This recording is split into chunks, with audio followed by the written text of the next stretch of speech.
If you have been stagnating in your weight loss journey, this is the one for you, okay? Because if you are crushing cardio, you're really going after it, or maybe it's too taxing of this thing that you need to add to your week to see that progress. I was in the exact same spot, okay? I'm not just saying that as a phrase or whatever. No, for years, I literally looked the exact same, high body fat, skinny fat, and I was crushing cardio, okay? Whether you are crushing cardio or you don't build up the willpower enough to really get after it in that way.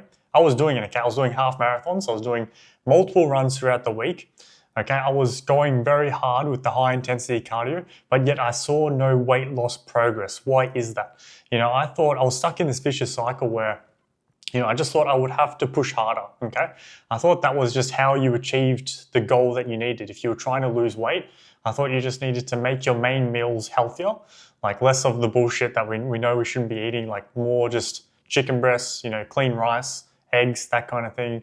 And cardio, I need to just push harder when I was doing my cardio. But that's what kept me stuck for so long. And what is so frustrating now that I look back, I wasted so much time. I could have had that six pack years and years and years ago.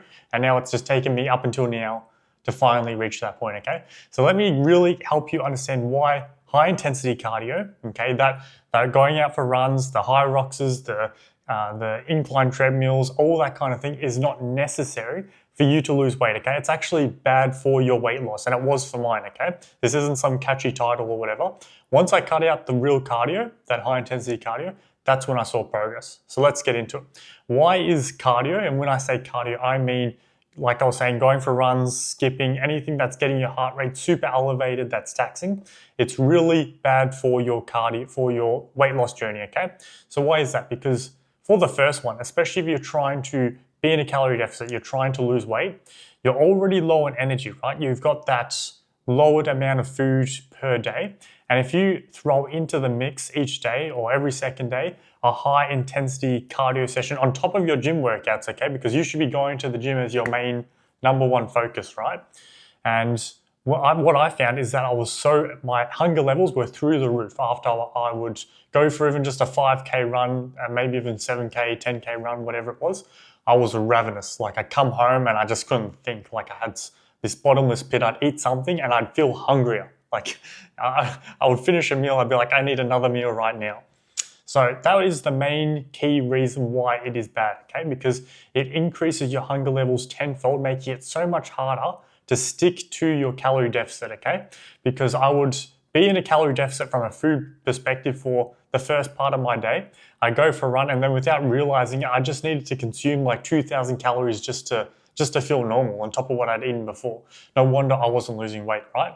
So that is the first key one, is that it just drives your hunger levels through the roof. And because you don't have the structure, you don't have the correct nutritional structure in place throughout the day, it's really hard to manage the hunger levels throughout the day. If this is something that you need help with, really tailoring a proper structure for you, if you're looking for that next level help, feel free to reach out to me. Book a call in the description below. If you're looking for one-to-one coaching, we'll see if you're a good fit, because this is what it takes. It takes that correct structure and programming, not actually more effort, okay? So that is the first key reason. The next one is that it is significantly more taxing on your body. So of course there's that hunger perspective, but let's say you're trying to push hard in the gym because we know you're in a calorie deficit, right? So you're trying to push really hard in the gym to preserve that muscle that we're all scared of losing when we're going into a calorie deficit, right? So you're trying to push hard. But if you're already on little energy from your food and then you are pushing hard with that high intensity cardio session, you're going out for a big run, how do you expect to perform correctly to the right intensity level the next day, right? Like say you go for a 10K run, 5K run, whatever it is, you're doing some kind of circuit, cardio machine class with friends, group PT, whatever it is. How do you expect to push yourself to proper muscular failure, okay? Proper task failure if you don't actually have the energy for it, okay?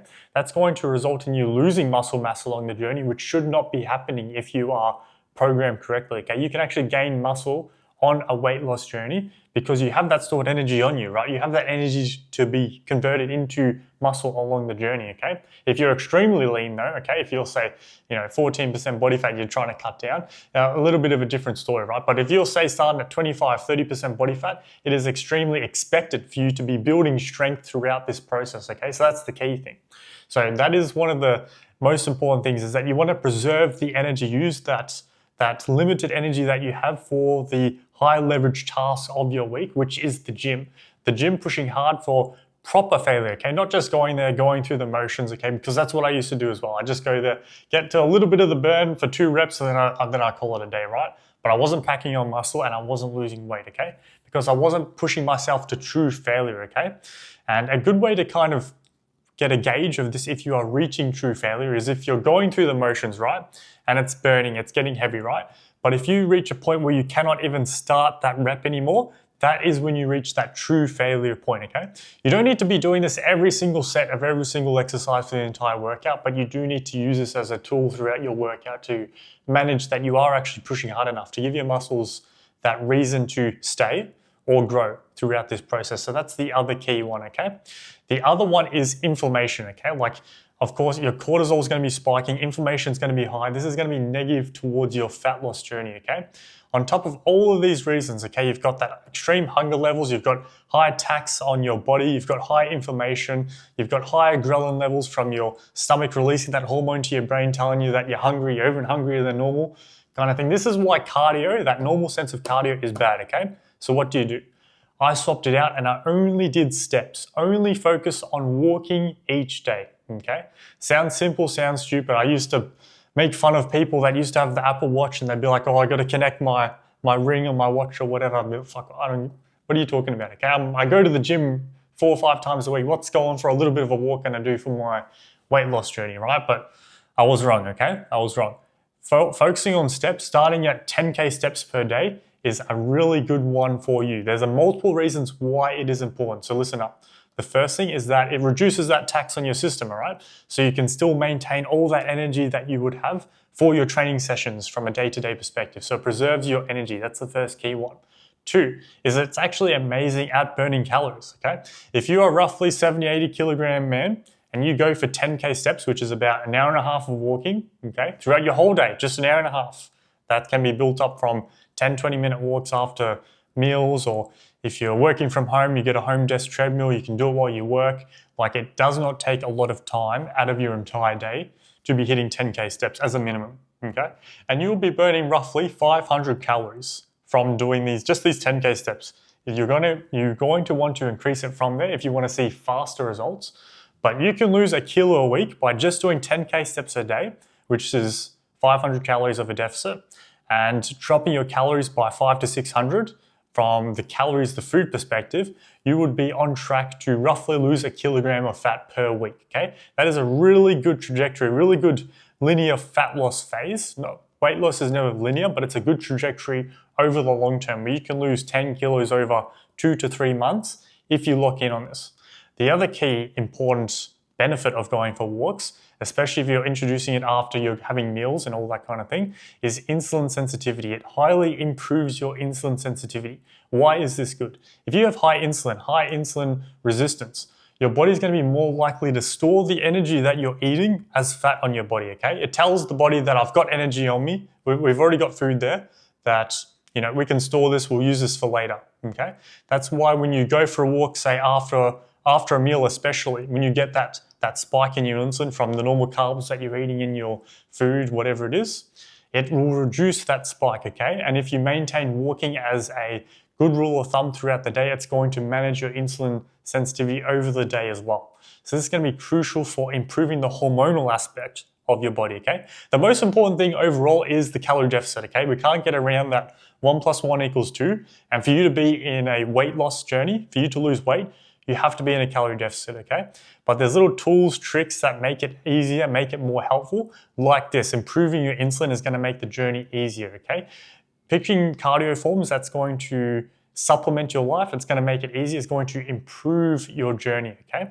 And that's the other key thing as well. When you go for a high intensity cardio session like a run, some kind of group fitness class, it's a separate activity. Like, you got to make space for that and you can't do anything else with your day. But when you're going for a walk, you can take a phone call, you can watch a YouTube video, listen to a podcast, you can be working at your desk if you've got a home desk treadmill set up. You can be doing other things at the same time. So it's easy to work it into your lifestyle, okay? And again, if you need help with properly tailoring this to you, feel free to book a call with me below, because this is the key one. I didn't do any cardio from my body transformation that you've seen, okay? when I say any, I've done a couple of runs here and there for a bit of fun, but as a rule of thumb, okay, let's not get too scientific, is I only focus on steps, hitting 12K, then I went to 13, 14K steps, maintaining a calorie deficit in my food. And that was the key thing that helped me towards my weight loss journey. And it becomes mathematical from that perspective. When I locked in the exact number that I was walking, when I locked in the exact number that I was eating, then the equation was simple. It was such an easy process going through what I went through to finally get the physique that I wanted, okay? It was easier than before when I was training hard. Like I was going for runs hard, I was doing half marathons, right? I was pushing hard and I was working out relatively hard, what I thought I was. But altogether, I was in a very, I was pushing hard in terms of my exercise routine and all that kind of thing, but I did not have the physique to back it up. I was too embarrassed to take my shirt off, okay? I did not have the results of someone that went to the gym 5 days a week, was going for runs 1, 2, 3 times per week. Like it was embarrassing to tell people, okay? So this is the key thing that I changed. I stopped doing cardio and I saw real results, okay? If you are someone that is, you've been trying to do cardio, you're going out for little runs here and there and you push hard, you get sweaty, you feel like you've made progress, but then you go home, you don't have your nutrition in check, you don't have the proper programming around that, that's when you don't see those results, okay? So these are the key things that I changed to finally get where I wanted to be. Make these changes for yourself, experiment with them. I know this will work for you. Again, feel free to shoot me a message on Instagram if you have any questions or book a call with me below. Be happy to answer any of your questions, man. But I know this will work for you. I'll see you in the next one.